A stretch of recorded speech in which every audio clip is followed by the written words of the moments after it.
अवधूत चिंतन श्री गुरुदेव दत्त. श्री दत्त प्रबोध. अध्याय 3. महर्षी नारदांना शाप. अमंगलाचा नाश करणाऱ्या त्या विघ्नहर्त्या मंगलाधीशाचा जय जयकार असो आणि दिनांचा दयाळ दत्त दिगंबर अवधूताला माझा साष्टांग प्रणिपात असो. हे श्री जगद्गुरु दत्तात्रेया, तुमच्या कीर्तीचा महिमा अगाध आहे.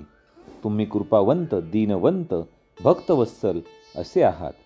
तुमच्या बोधकथामृत रसानं सज्जनांची अंतःकरणं सुखसंतोषाने भरून वाहू लागतात. असे कितीतरी विविध प्रकारचे श्रोते, योगी, चतुर्गुणी, अनुभवी कथाश्रवणाच्या मिशानं एकत्र जमले आहेत. ही कथा बहुत काळाची या देशी प्रचंड यज्ञ होत असत. षड्रिपूंवर विजय मिळून अनेक योगी महामुनी तपश्चरणानं इंद्रालाही जिंकत असत. त्या दिवसांची ही कथा. ज्यांच्या जपतपानं देवादिकही दिडमूड होत असत. अशा लोकोत्तर वीतगीर रागींची आणि त्या वीतरागींना जन्मभर संगत करणाऱ्या त्यांच्या साध्वींचीही. सिंहाद्रीतळीही असाच एक महामुनी एक पर्णकुटी बांधून राहत होता आपल्या साध्वी पत्नीसह. तिथला एकूण परिसरच अतिशय मनोहर आणि रमणीय होता. उत्फुल्लपणाने बहरलेली वृक्षराजी, त्यावर मधुर गाणे करणारे विविध प्रकाराचे द्विजराज, त्यांच्या त्या मधुर गानाला सुस्वर स्वरात साथ देणारा रुचा आणि सुक्त गाणारा सुज्ञ ब्रह्मवृंद, सुमधुर सुवासिक पुष्पांनी लहडलेल्या मनोरम वेली आणि रसाळ मृतमयी फलांनी लहडलेले वृक्ष, कलकल कलवर करीत वाहणारे निर्मळ स्फटिकाचे झरे आणि त्या वातावरणात अल्लडपणानं विहार करणारी मनमोही मृगशावक. अशा या रमणीय परिसरात आपला आश्रम थाटून अत्री ऋषी आपल्या पत्नीसमवेत तपाचरण करत होते. जपजाप्य आणि यज्ञ यागादी धार्मिक कृत्यांमध्ये दंग राहून मोठ्या सुखासमाधानानं कालक्रमणा करत होते. असेच एके दिवशी अत्री ऋषी आपलं नैमित्तिक पार पाडत होते, तेव्हा अचानक नारद मुनींनी त्यांच्या कुटीत प्रवेश केला. नारद मुनींना पाहताच अत्रींना अत्यानंद झाला. परमसंतोषानं त्यांचा चेहरा फुलला. अतिप्रेमानं त्यांनी नारदाला आलिंगन दिले, कुशल विचारले आणि बसायला आसन दिले. अत्रींची सहचरी अनसूया हा परमस्नेह भेटीचा सोहळा पाहत होती. नारद मुनी आसनस्थ होताच तिनं मोठ्या विनम्र भावानं आणि भक्तीनं षोडशोपचारे त्यांची पूजा केली आणि मोठ्या अगत्यानं त्यांचं आदरातिथ्य करून त्यांना संतुष्ट केलं. अनुसूयेचा विनम्र भाव, स्नेहशील आदरातिथ्य आणि तिची अनन्य पतिनिष्ठा, पतिसेवाभाव, मितमधुर लागवी संभाषण ऐकून नारद मनात संतापले. त्या आश्रमातील ते वीतरागी आणि परमसमाधानी दाम्पत्य पाहून त्यांना समाधान झालं. त्यांच्याकडचा पाहुणचार संपवून आणि प्रेमाने त्यांचा निरोप घेऊन मुखानं नारायणाचं नामसंकीर्तन करत नारद वेगाने त्रैलोक्य भ्रमणाला निघाले. जाता जाता ते ब्रह्मभुवनाशी थबकले. ब्रह्मदेव आणि सावित्री मातेला बसलेले पाहताच ते आत आले आणि त्यांनी दोघांना साष्टांग प्रणिपात केला. दोघांनीही नारदाला आशीर्वाद देऊन क्षेमकुशल विचारलं आणि त्रैलोक्यातील एखादा नामी नवलकथा कथन करण्याची विनंती केली. आणि परमादरणीय असा जो विधाता ब्रह्मदेव, तो नारद काय सांगतात हे मोठ्या उत्सुकतेने ऐकू लागला. नारदानं विनम्र स्वरात ब्रह्मदेवाला म्हटलं की, स्वामी, तुम्ही तर त्रैलोक्याचे अधिपती, स्वामींचे स्वामी, झाडाचे पान देखील तुमच्या आज्ञेशिवाय हलत नाही, आणि असं असताना आपण मलाच खबर पुसता हे कसं? सर्व साक्षी तर आपणच आहात. मी तर केवळ आपला नम्र किंकर. आपण पुसताच आहात म्हणून सांगतो की नित्यनेमाप्रमाणे भ्रमत करत करत मी सप्तपाताळात गेलो, स्वर्गमंडळात फिरलो आणि अखेर मृत्यूलोकात गेलो. या मृत्यूलोकाचा सारा खेळच अजब. त्या मती थक्क करणाऱ्या मृत्यूलोकाची निर्मिती करणारे आपण खरोखरच महान आहात. नाना धर्म, जाती, पंथ, वर्ण असे भेद निर्माण करून आपण समाजाचे जे वर्ग पाडलेत आणि त्यात साऱ्या मानवी समाजाला गोवून त्यांना धार्मिक अधिष्ठान देऊन त्यांच्या आयुष्याला अर्थ प्राप्त करून देण्यासाठी जे जे आचार, विचार आणि उच्चार धर्मबंध विदित केलेत, त्यामुळेच अखिल मानवजात ही स्वहित साधू शकली. जपजाप्य, अधिष्ठान आणि यमनियमांनी त्या मानवी जीवनात एक प्रकारची सुसूत्रता आली. भक्तीनं, निष्ठेनं आणि अनन्य भावानं मानव त्या धर्माज्ञा पाळू लागला, दैनंदिन जीवनात आचरू लागला. कर्मधर्म श्रेष्ठ मानून वेदाज्ञा शिरसावंद्य मानू लागला. तप अनुष्ठानानं विवेक मिळवून ज्ञानाच्या गोष्टी करू लागला आणि आपल्या पार्थिव देहाचं सार्थक करून आत्ममुक्ती मिळवू लागला. अशाच एका योग्याची अन त्याच्या पत्नीची कथा मी आपल्याला विदित करणार आहे. ब्रह्मदेवाची सहचरणीही त्यांच्याजवळच बसली होती. तीही लक्षपूर्वक नारद सांगत असलेली कथा ऐकू लागली.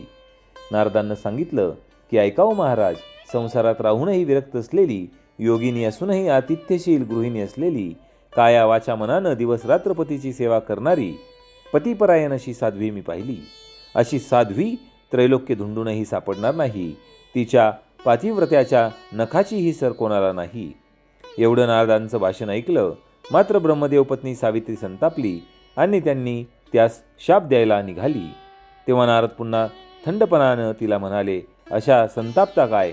खरोखरच उमा लक्ष्मी आणि तुम्ही तिच्या दासी शोभाल अशी तिची योग्यता आहे. असं म्हटल्यामुळे ती अधिकच संतापली आणि तिने शापवाणी उच्चारली. तेव्हा त्या कळ लावी नारदांना आणखी एक कळ लावली की हे माते, तुझा शाप तेव्हाच खरा होईल की जेव्हा तू माझे बोल खोटे करून दाखवशील. असं म्हणून नारद तिथून गेले ते कैलासावर. तिथे अर्पणेसह शिवशंकर सारीपाठ खेळत होते. नारदांना पाहताच शिवशंकरांनी हे विचारलं, भूतलावरील हाल हवाल काय? नारदांनी लगेच सांगितलं, हे भगवंत, कोणत्याही सत्वपरीक्षेला परिपूर्ण उतरूनही पतिव्रता असलेली अशी एक स्त्री मी या भूतळी पाहिली. ती म्हणजे महामुनी अत्रींची धर्मपत्नी अनुसूया. तिच्या साध्वीपणाची सर त्रैलोक्यात इतर कोणालाही येणार नाही. इतकी ती माऊली वंदनीय आहे. नारदांचे हे बोल संपतात मात्र तोच खवळलेल्या नागिनीसारखी हिमकन्या उमा फुत्करली. नारदमुनी, तुम्ही काय बोलता आहात? तात्काळ मी तुम्हाला शापभ्रष्ट करून टाकेल. यावर नारद पहिल्यासारखेच हसले आणि म्हणले, जर तू अनुसूयेला तपभ्रष्ट केलंस तरच तुझा शाप खरा होईल. आणि असं म्हणून ते तात्काळ तिथून अंतर्धान पावले आणि थेट वैकुंठाला श्री विष्णूंच्या चरणी रुजू झाले. रमारमण शेषशाहीवर विराजमान झाले होते. विष्णुपत्ती त्यांचे चरणकमल चुरत होती. नारदांना उभयंतांना अभिवादन करताच विष्णूंनी आशीर्वाद दिला आणि क्षेमकुशल विचारले. नारदांनी सर्व कुशल सांगून अनुसूयेची हकीकत पुन्हा मोठ्या रसभरीत वर्णनासह सांगायला सुरुवात केली. ते म्हणाले, तिच्यासारखी साध्वी पतिव्रता शोधूनही कुठे त्रैलोक्यात सापडणार नाही आणि तिची तुलना कोणाशीच होऊ शकणार नाही. तिच्या पुढे उमा, रमा आणि सावित्रीही उण्या आहेत असं मला वाटतं. नारदांनी असं म्हणायचाच अवकाश लक्ष्मी क्रोधाने थरथरू लागली आणि तिने शापवाणी उच्चारली. थोडंही विचलित न होता नारद शांतपणे म्हणाले, माते, तू जर अनुसूयेला तपभ्रष्ट करून दाखवशील तरच तुझा हा शाप मला बाधेल, नाहीतर तुझा हा शापही निष्फळच ठरेल. एवढं बोलून नारद तिथूनही अंतर्धान पावले आणि व्हायचं होतं तेच झालं. उमा, रमा आणि सावित्री यांना ह्या नारदांनी केलेला अपमान सारखा जळू लागला. अनुसूयेचं सत्वहरण केल्याशिवाय आपल्या अपमानाचं सांत्वन होणार नाही असं त्यांना वाटू लागलं. शेवटी त्या तिघी जणी एकत्र आल्या आणि विचार विनिमय करू लागल्या. तिघींचाही नारदानं सारखाच पाणउतारा केला होता. हे कळताच तिघींनीही नारदाला अद्दल घडवायचे ठरवले आणि त्यासाठी आपापल्या पतींना आधी वश करायचं ठरवलं. अनुसूयेचं सत्वहरण आणि नारदाला शासन हे दोन हेतू मनात ठेवून त्या तिघी घरी आल्या. मोठ्या प्रेमाने, अतिशय लागवीपणानं आणि अनन्य भावानं त्या पतिसेवेत रत झाल्या. ब्रह्मा, विष्णू आणि महेश आपापल्या पत्नींवर खुश झाले आणि म्हणाले, आम्ही आपल्या सेवेवर खुश आहोत. काय हवं असेल ते मागून घ्या.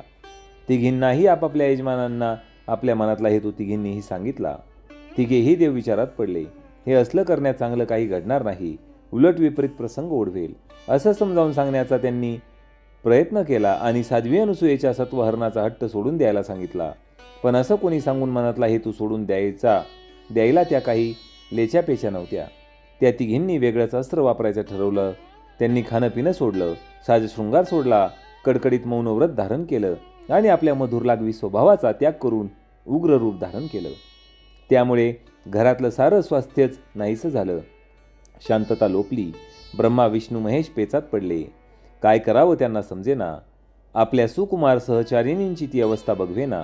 शेवटी देवांनी श्रीहट्टापुढे माघार घेतली आणि तिघींनाही संतोष होईल, त्यांचे मनोरथ पूर्ण होतील असं अभिवचन ब्रह्मा, विष्णू, महेश यांनी दिलं आणि सांगितलं की आम्ही खरोखरच साध्वी अनुसूयेचं सत्वहरण करण्यासाठी तिघंही जाऊ आणि तुमच्या मनातील दोन्हीही हेतू सिद्ध करू. हे ऐकताच तिघींच्याही मुद्रा उजळल्या आणि मन संतोष पावली. अशा तऱ्हेने नारद पुराणातील श्री दत्त प्रबोध ग्रंथाचा तृतीय अध्याय येथे समाप्त झाला आहे. अवधूत चिंतन श्री गुरुदेव दत्त.